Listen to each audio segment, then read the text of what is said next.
अष्ट सखी वृंद की जय। श्री गिरि गोवर्धन की जय। श्री शालग्राम शीला की जय। श्री श्री लक्ष्मी नरसिंह देव की जय। ग्रंथराज श्रीमद् भागवतम की जय। निताय गौर प्रेमानंदे। सम समवेत भक्त वृंद की जय, समवेत भक्त वृंद की जय, समवेत भक्त वृंद की जय, श्री श्री गुरु गौरांग की जय। There is no translation, no? Only English? Okay.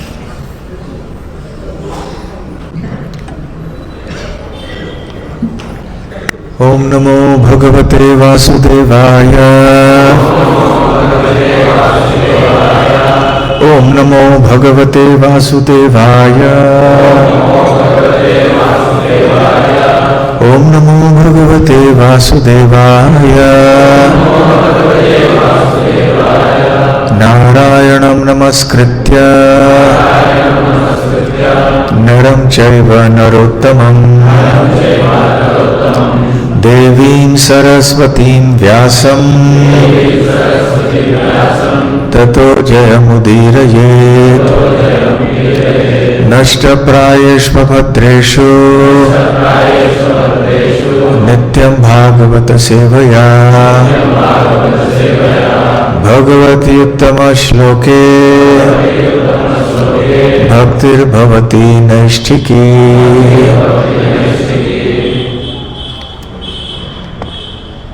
Grantharaj Srimad Bhagavatam, Canto 3, Chapter 11, Calculation of Time from the Atom, Text 38. Kalaha Ayam Dviparardha Akhyaha Nimeshaha Upacharyate Avyakritasya Anantasya He Anadehe Jagat Atmanaha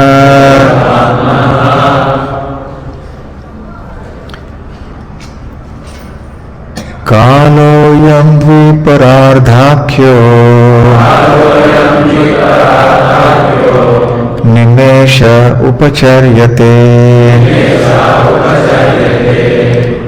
Avyakritasyanantasya Hyanade Jagatatmanaha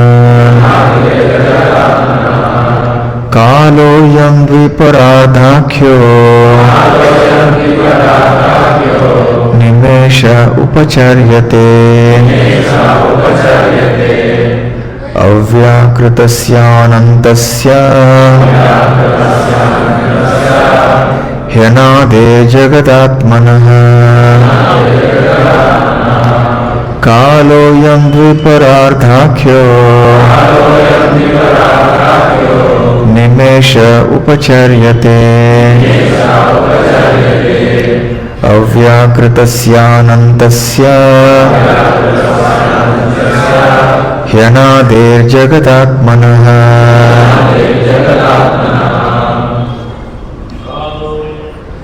Kalaha, eternal time. Ayam, this, as measured by Brahma's duration of life. Dviparardha Akhyaha, measured by the two halves of Brahma's life. Nimeshaha, less than a second. Upacharyate is so measured. Avyakritasya, of one who is unchanged. Anantasya, of the unlimited. He, certainly. Anadehe, of the beginningless. Jagat Atmanaha, of the soul of the universe. Translation and purport by His Divine Grace A.C. Bhakti Vedanta Swami Srila Prabhupada. Translation. The duration of the two parts of Brahma's life, as above mentioned, is calculated to be equal to 1 nimesha, less than 1 second. For the Supreme Personality of Godhead, who is unchanging and unlimited and is the cause of all causes of the universe. Purport. The great sage Maitreya has given a considerable description of the time of different dimensions, beginning from the atom up to the duration of the life of Brahma.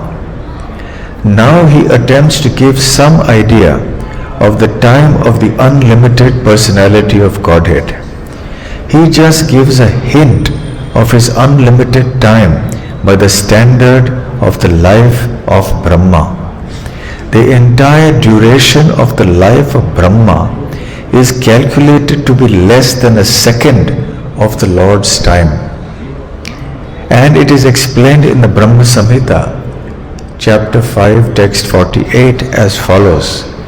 Yasyai kanishvasita kalamathavalambya jivanti loma vilaja jagadandanatha Vishnur mahansa iha yasya kala vishesho govindamadi purusham tamaham bhajami.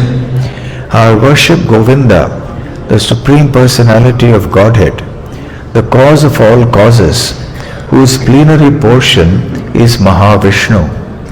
All the heads of the innumerable universes, the Brahmas, live only by taking shelter of the time occupied by one of his breaths. The impersonalists do not believe in the form of the Lord, and thus they would hardly believe in the Lord's sleeping. Their idea is obtained by a poor fund of knowledge.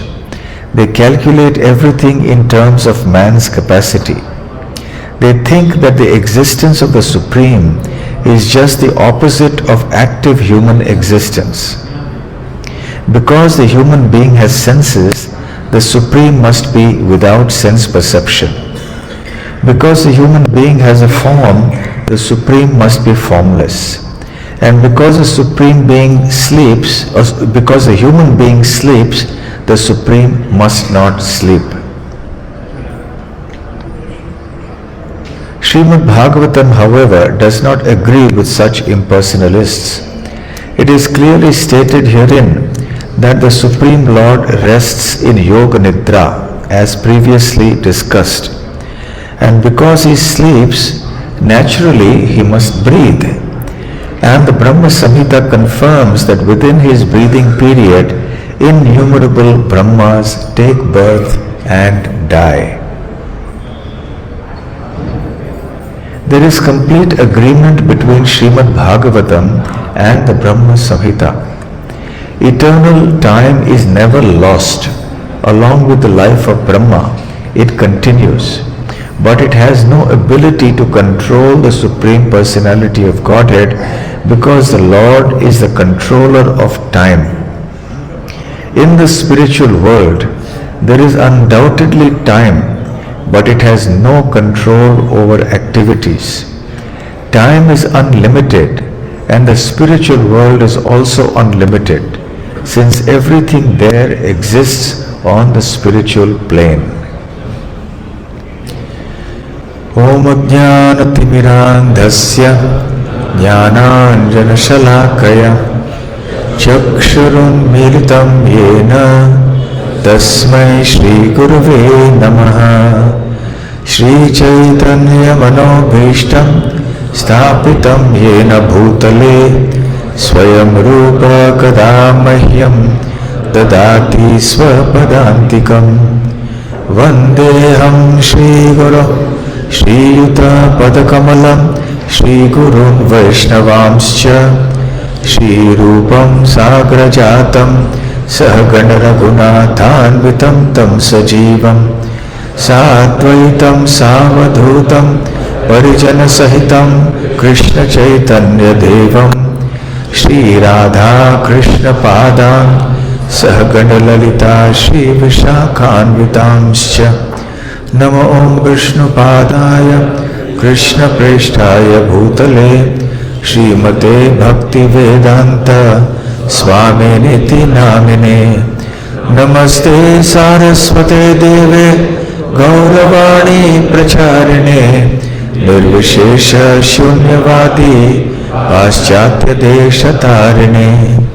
मूकं करोति वाचालं पंगुं लंघायते गिरिं यत्कृपातमहं वन्दे श्रीगुरून् दीनतारणम्। वाञ्छाकल्पतरुभ्यश्च कृपा सिन्धुभ्य एव च पतितानां पावनेभ्यो वैष्णवेभ्यो नमो नमः।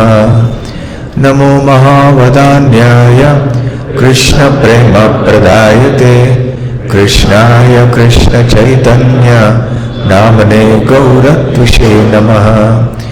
पंचतत्वात्मकं कृष्णं भक्तरूप स्वरूपकं भक्तावतारं भक्ताख्यं नमामि भक्तशक्तिकम्।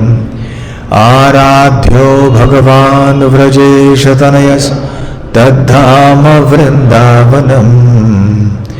रम्या काचिदुपासना व्रजवधू वर्गेण या कल्पिता। श्रीमद्भागवतं प्रमाणममलं प्रेमापुमर्तो महान्। श्रीचैतन्य महाप्रभोर्मतमिदं तत्रादरः न परः। हे कृष्ण करुणा सिन्धो दीनबन्धो जगत्पते गोपेश गोपिका Kant Radhakant नमोऽस्तुते।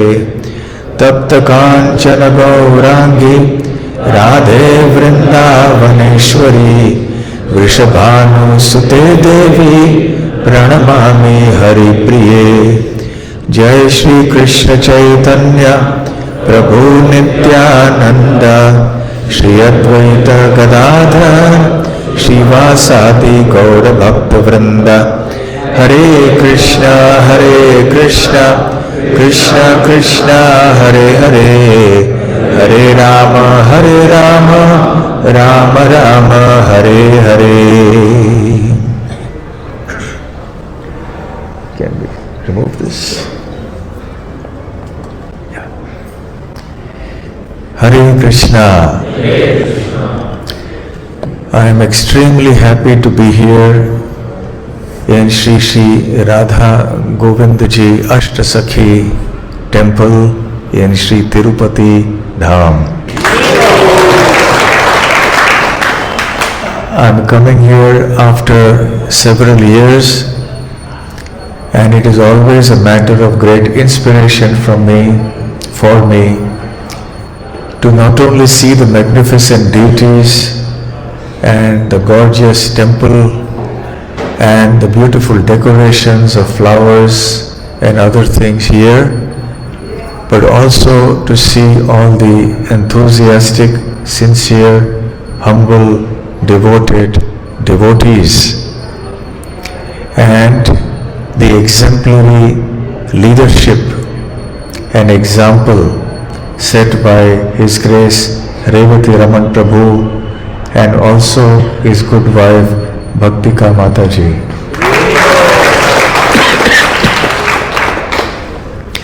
So this temple is a very, very nice example for all of us in ISKCON, and you all have a wonderful part to play in it. So congratulations to Revati Raman Prabhu, Bhaktika Mataji and all the devotees here serving in Shri Tirupati Dham.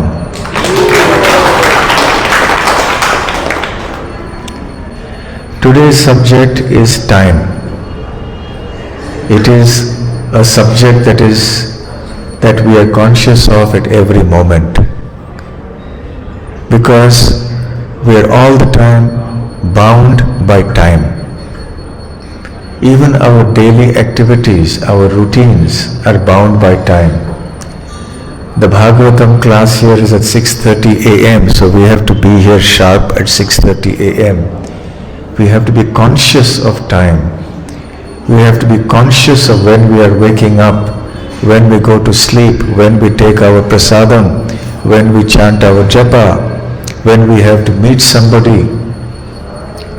So we are always time conscious. But it helps to know that time is non-different from Krishna. Time is an energy of Krishna. It is a Shakti of Krishna. And so if we think, when we are time conscious, if we remember that Krishna and time are non-different, then automatically we become Krishna conscious whilst being time conscious. Now in the material world, time operates in a certain way of which we have very good experience, or shall we say very bad experience. So, time subdues everything here, controls everything here in the material world. Kala kalayatamaham. In the 10th chapter of the Bhagavad Gita, Lord Krishna says, Kalayatam, of all those who subdue. Kalaha, aham, I am time. Amongst all the subduers, I am time. So there are many subduers in this world. Subdue means to control, to subjugate. So there are many forces, powers, energies, people, entities that will subdue and control others. But amongst them all, the strongest is Kala, or time. You may have great kings and great leaders who come and control others, but they are also subject to the control of time. So time is always present here in the material world to control and subdue everything and everyone. Therefore, in the passage relating to the universal form, the Virat Rupa, that Krishna exhibits in the 11th chapter of the Bhagavad Gita, Krishna says, Kalosmi loka kshayakrit pravrittaha lokan samahartum eva pravrittaha. He says, Kalaha asmi, I am time. Loka kshayakrit pravrittaha. And pravritta here means mighty. So kalosmi pravrittaha. So I am mighty time. Time is mighty. Because when we say somebody is a subduer or controller, that means he is mighty, he is strong. So a very powerful king, for example, can subdue everyone else. So he is mighty. So because time is the greatest of all subduers, naturally time is the mightiest. So Kalaha asmi pravrittaha. So I am mighty time. Or I am the mighty destroyer of all the planetary systems. Loka kshayakrit. Kshaya means to destroy. Krit means to do. So Krishna says, as mighty time, I destroy all the planets. Lokan samahartum iha pravrittaha. And I am engaged in also killing all living entities, in destroying everything. And I am also engaged as time in engaging different people, different entities in different activities. So all of you have studied Bhakti Shastri, you are regularly studying the Bhagavad Gita. So you know that there are 5 subjects of the Bhagavad Gita: Jiva, Ishvara, Kala, Karma, Prakriti, of which how many are eternal? 4, including Kala. So Kala is also eternal. We are not eternal in the terms of the human body. The material world is not eternal, but Kala is eternal. Because Kala will subject the material world to the phases of creation, sustenance and destruction. That cycle goes on eternally. So time, the eternal subjugator of everything in the material world, continues to exist. But we, if we consider ourselves the body, do not exist for more than a fraction of time. So in this way, time in the material world is a very destructive element. It is a very controlling and subduing element. And therefore, it cannot be a source of joy for entities here in this world. Because we want things to go on forever, especially things that we like. We want eternal life. But time plays the spoil sport. Time comes and spoils everything. Yes, sorry, you have to grow old. Sorry, you have to die. So the sixfold transformation happens to all living entities here. Birth, growth, maturity, production of byproducts, decay and destruction. So that happens to everything, including the universe, the trees, the plants, the animals, insects, the birds and human beings. In this section of the Srimad Bhagavatam, the sage Maitreya has been giving a fascinating description of time, or rather, shall we say, the measurement of time. You see, sometimes people confuse between time and the measurement of time. When we ask somebody, what is the time? It is now 7 o'clock. So that is a measurement of time, but it is not actually time. Time is something inconceivable because it is Krishna's Shakti. We cannot understand what actually time is. We can only perceive that time is flowing and that this flowing time has an impact on us and everything around us. That is all we can understand. So we are able to understand the effects of time, but we are not able to understand what time is actually. So there is a difference between the two questions. On one hand, what is the time? And secondly, what is time? Two very different questions. When we ask what is the time, we are talking in terms of measuring the time which is flowing. And when we ask what is time, it is a very philosophical question. Very difficult. Even great scientists have been trying to understand this concept of time. They are not able to understand it.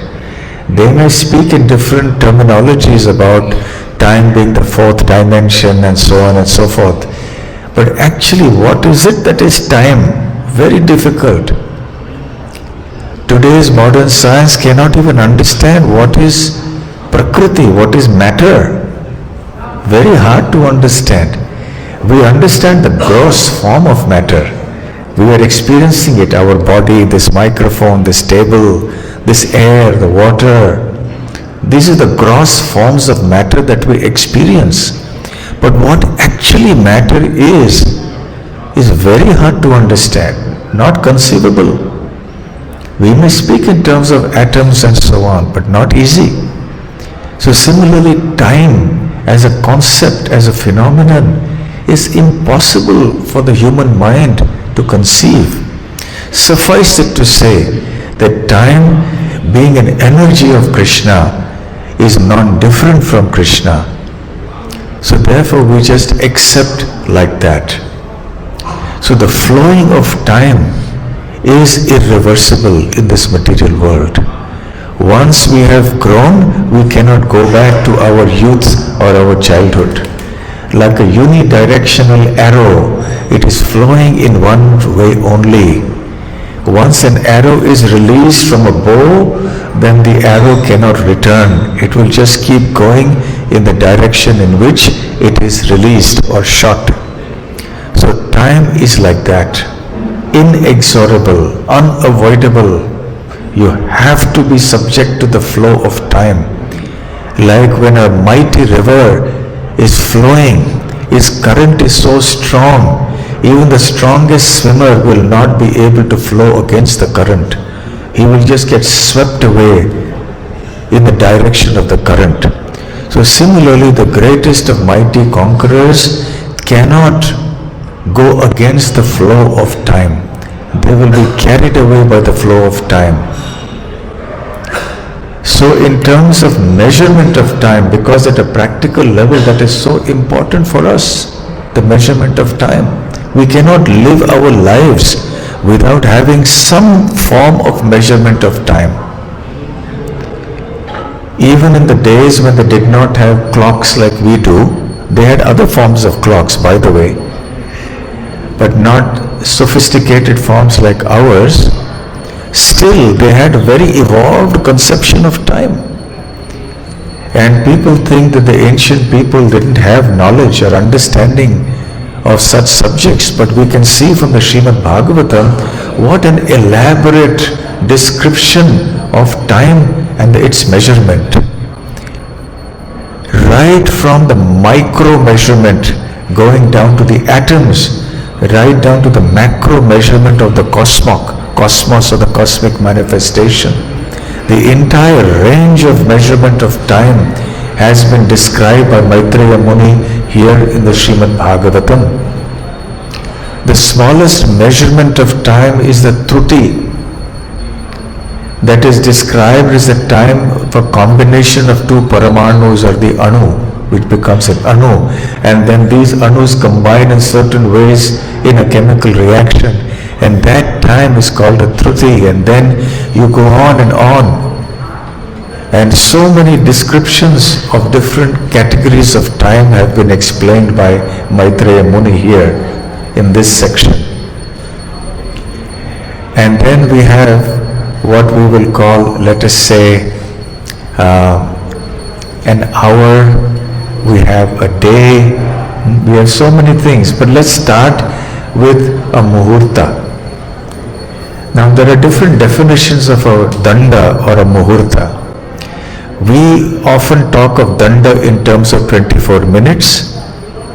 The Bhagavatam talks of it in terms of 30 minutes as one danda. So two dandas become one muhurta, and three muhurtas become one prahara. So that is roughly like 3 hours, and 8 praharas make one ahni, that is 24 hours. And then the ahnis, about 15 of them make one paksha. We have Shukla Paksha, Krishna Paksha. 2 pakshas make one masa, 1 month. And this 1 month on earth for humans is equal to 1 day in Pitraloka. And we'll live for 300 years of our time. So there is 1 month, then there is 1 year, 12 months make 1 year, and we live for 100 years. And this 100 years of ours is just 1 day and night in the demigods' planets. And if you go further on in time, then there are the yugas. You see the 4 yugas, they repeat. How much is the length span of Kali Yuga? 432,000 years. Do you know how this figure 432,000 is derived? Why 432? Why not 422, 427? You see, the Shastras say that the yugas are defined in terms, yugas on earth are defined in terms of numbers of years of the demigods. So, Kali Yuga is 1000 years of the demigods. And the Dwapar Yuga is 2000 years. Treta is 3000 years. And Satya is 4000 years. However, each yuga has also a sandhi, which is 10% of that time span, and it is before and after. So 1000 years of the demigods is Kali Yuga, but you have to add 10% before and 10% after. So 10% of 1000 is how much? 100. So you add 100 before and 100 after, so it becomes 1200. Similarly, 2000 years of demigods is Dwapar Yuga, but you add 10%, 200 years before, 200 years later. So then Dwapar becomes 2400. Like that, Treta becomes 3600. And Satya becomes 4800. So like this, the total becomes 12,000 years of the demigods. That is one Divya Yuga. The 4 yugas together is one Divya Yuga. And then 1000, this is 4.32 million years of ours. And 1000 such Divya Yugas make one day of Brahma. Just 12 hours. 4.32 billion years. And if you count the night, add another 4.32 billion years. So Brahma's 24 hours is 8.64 billion years of hours. Can we imagine such time frames? Impossible to conceive. It is just a number for us. So what to speak of understanding what time is? We cannot even properly conceive of the different measurements of time that are very small or very large. It is not possible. And so from this description of measurement of time, we can understand that time is relative. And it slows down the higher and higher that we go. For example, we have a conception of time where we start in the morning, go in the night, stop in the night, take rest at night. But for us, our 100 years are calculated in a certain way. But for a cow or a bull, let us say, its lifetime is about 18, 20, 22 years of ours. But for the cow or the bull, it is a complete 100-year lifetime. The cow or the bull does not think that, oh, I am dying so early, my lifespan is too short. For the cow, it is a normal lifespan. Similarly, there are insects that live only for a few days. There are some insects that live only at night. They are born at night and they die before the sunrise. But for those insects, it is a complete lifetime. It is their 100 years. Now they do not think, oh, I have such a short lifetime. For them, they think they have lived their entire life. But from our point of view, it is just a flash. Just in a few hours they die. So their whole lifetime is just a few hours. Our lifetime is 100 years. Nowadays we don't live 100, but approximately by our calculation. And if you calculate, then it gets slower and slower and slower. From the insect to the animal like a cow. Of course, some animals live very long lives. But then you come to the humans, and then you go to the Pitraloka. So 1 day of humans we have understood. Now 1 day of Pitraloka is 1 month of human beings.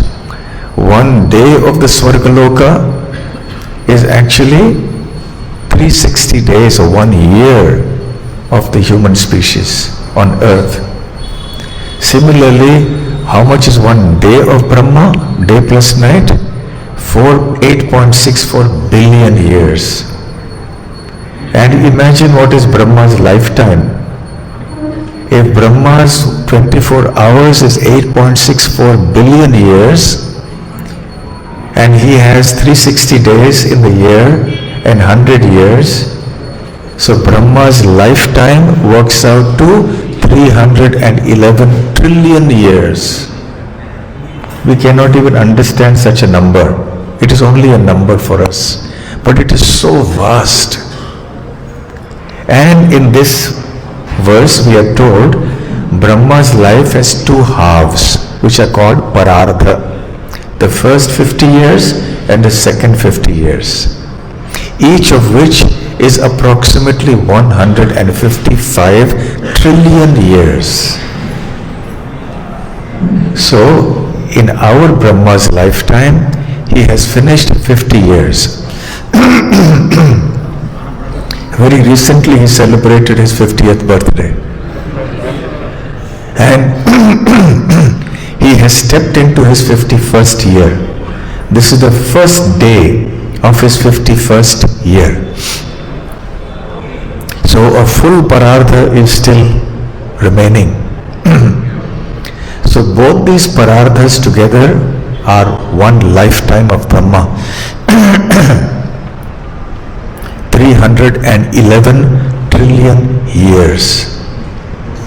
And in this verse, today's verse, we are told that this period of Brahma's lifetime, which is 311 trillion years, it is equal to just one nimesha kala of Mahavishnu.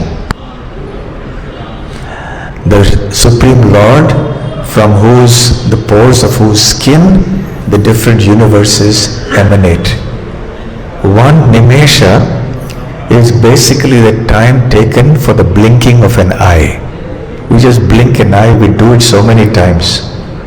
So the time taken to blink an eye, that is called nimesha. Nimesha refers to the eyelid also. The Lord of Nimi, there is a whole pastime in the Puranas, we will not get into it. The quarrel between Nimi and Vasishtha and so on. So Nimi is there in the eyelids, so the Lord of Nimi is the eyelid is connected to Nimi, so Nimesha. So blinking of an eyelid, that is a fraction of a second. So the full lifetime of Brahma is just like the blinking of an eyelid, fraction of a second for Mahavishnu. So just imagine what is Mahavishnu's time scale. And as we have seen here in the verse quoted from Brahma Samhita in the purport, from the breathing of Mahavishnu, the different universes emanate and they come out, and his breathing in, all the universes are taken in again. So what a mind-boggling conception of time and creation and Kal and Prakriti is given in the Srimad Bhagavatam and the other Vedic literatures. So we that we could all obtain them, read them and hear from them. I mentioned that as we go higher and higher and higher, time is slowing down. Yes? Because one day on Brahma is such a long period here. And you go higher and higher and you come to Goloka Vrindavan. So what happens in Goloka Vrindavan? So I will ask you one question. We see the description of time here, Loka Kshayakrit Pravrittaha. Krishna says, time I am, destroyer of everything. The spiritual world is eternal. So does time exist in the spiritual world or no? This is the question to you. Yes.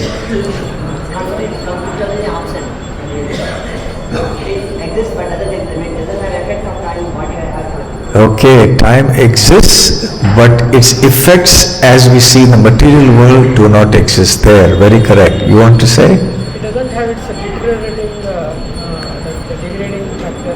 Very nice. Yes, correct. Also, time exists in the spiritual world, but it does not have the deteriorating or degrading effect that it does in the material world. It's the same time energy, but the time energy acts differently in the material world and in the spiritual world. In the material world, it acts in one direction only to subdue, to control, and eventually to destroy. But in the spiritual world, it exists, but in a different way. In this purport, in the very last two sentences, Srila Prabhupada says here, in the spiritual world there is undoubtedly time. Please note this. Prabhupada says, in the spiritual world there is undoubtedly time, but it has no control over activities. So time is the controller and subduer in the material world, but not in the spiritual world. There Krishna is the controller. Here also he is the controller. So there time is subservient, subordinate to Krishna and Krishna's pastimes and his devotees. So time serves the function of assisting Krishna and his devotees in their pastimes. So time is a servant in the spiritual world. In the material world, time is the master. When we speak of servant and master, what do we mean? We speak in terms of who is controlling, who is the boss, right? So in the material world, time is a master, time is the boss. Everyone has to follow time. But in the spiritual world, time is a servant. Time is simply serving Krishna and his associates and his pastimes. In the Brahma Samhita, in the famous verses that we chant every day, the last verse says, Nimeshardhakyo va vrajati nahi yatrapi samaya. Yes? Bhaje shveta dvipam tamaham iha golokam itiyam. So I worship that supreme planet called Shveta Dvipa, in which time exists permanently. Samayaha. Samaya or time is existing there. But it has no past, present and future, and it does not have the quality of passing away even for the space of half a moment. Nimesha ardha akhyaha. Again the word nimesha comes in that verse. So nimesha ardha, not even for half a second does time pass away. Here time is constantly passing, but there it does not pass away. Nimeshardhakhyo vrajati nahi. Na means no. Vrajati means passing, moving. So in the spiritual world, time undoubtedly exists. It exists eternally, but there is no constraint of past, present and future. It can flow or it can remain stagnant. It can act in any way according to the pleasure of the Supreme Personality of Godhead. And it does not pass away even for half a moment. Nimeshardhakhyo va vrajati nahi yatrapi samayaha. This is Brahmaji's statement in the Brahma Samhita. So in the spiritual world, everything is completely harmonious and time is serving the different pastimes. When Krishna wants time to flow fast, time will flow fast. When Krishna wants time to just be suspended, time will be suspended. So time is simply nourishing and sweetening the pastimes of Krishna in the spiritual world. Kala Shakti Ki Jai. So we have only a few minutes left. Any questions in the remaining 5 minutes, if anybody has, pertaining to the topic today? Yes, Revati Raman Prabhu.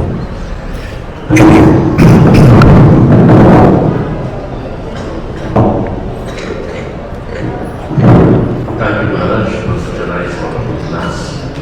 And the question is, here in the medical world, we die, we do time. For some time, we all die. In the Devalokas. In the Devalokas. How they die? If they have time. But I was told, die like us. Similarly, Yes, so the question is that how does time act in the heavenly planets in the material world? It acts in a similar way in the sense that they are also mortal. Their lifespans are very large compared to the lifespans of human beings on earth, but still they are temporary. Many times in the Shastras, the demigods are referred to as Amaras. Amara. Amara means eternal. But actually they are not eternal. They are referred to as Amara because their lifespans are so long compared to the lifespan of human beings that for all practical purposes they seem eternal. But actually they also have a limited lifespan. When that lifespan ends, they also have to die. So depending on their destination, they will be reborn again. For those who have performed pious activities and been elevated to the heavenly planets, then when their time is exhausted, they will again fall down into the earth, come through the clouds and the rain, go into the grain and then into the cement, and then in that way they will be born again. As the Mahabharata and the Srimad Bhagavatam have described. The only difference is that the bodies of the demigods are much finer compared to the bodies of human beings on earth. Here our bodies are very gross, so their bodies are also made of earth, water, fire, air, but that element there, those elements are very subtle compared to the as youth on rose petals or something like that. Okay? Alright, so I think it is 7:30 now, so we will stop. Thank you all very much. So, sorry? Questions? Okay. Okay. So, who has the questions? Yes.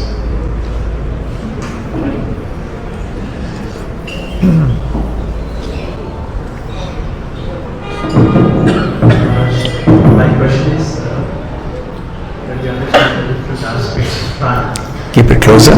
Closer. when we understand the different aspects of time, as you explained very nicely, as a devotee, how do we learn it? Any lessons that we can take from these aspects of time that we can practically think about and apply in our devotional life? So what are the lessons we can learn from time?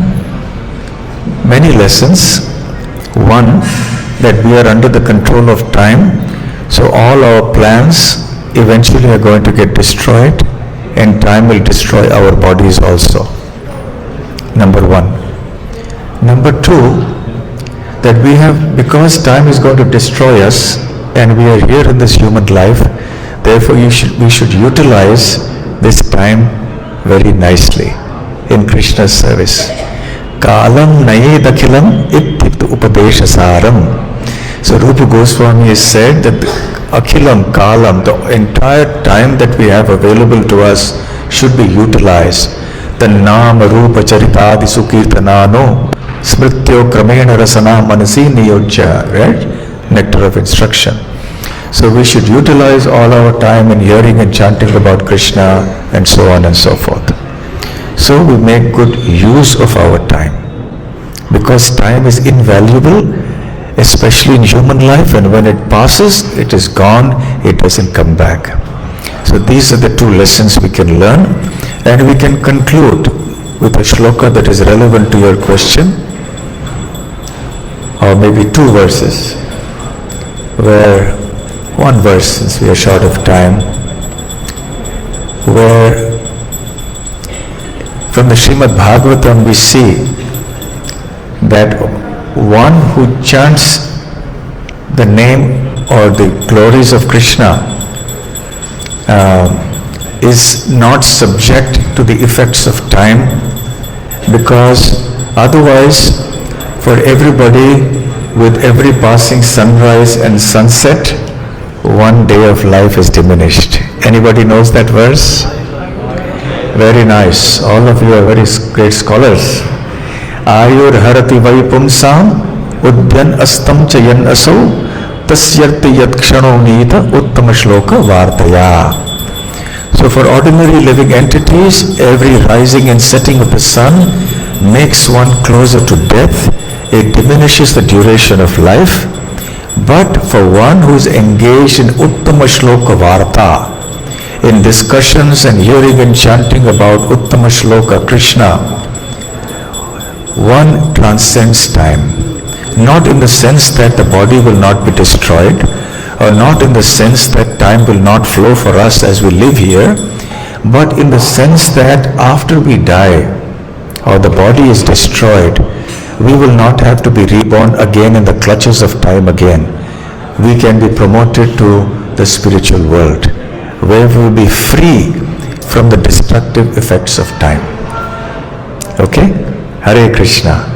Thank you all very much. Srila Prabhupada ki Jai. Gaur Premanande. And just one point I want to make about the levels of sound. You know, Chandramauli Maharaj, one of our sannyasis, he made a comment that in India, in general, we have only two levels of volume, loud and very loud. Similarly, in our temples also, all our ISKCON temples, when we have kirtans, we make the volume so loud. It is not necessary to do that. We should be loud enough for everyone to hear, but not so loud that it harms our ears. So please keep that in mind, not only devotees in Tirupati, but also devotees whichever temples you have come from. Most devotees now have suffering from hearing loss because of this loud sound. So it should be very pleasing. So please keep that in mind. We want to have the level and the volume of sound in such a way that it is pleasing, not harmful to the ears. Okay? Every temple president's nightmare. I mentioned to Revati Raman Prabhu today, he said, I'm saying so many times to the devotees, but nobody is listening. So every temple president has this problem.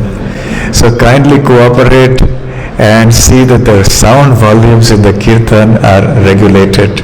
Hare Krishna. So Revati Raman Prabhu, I have done your job. Hare Krishna.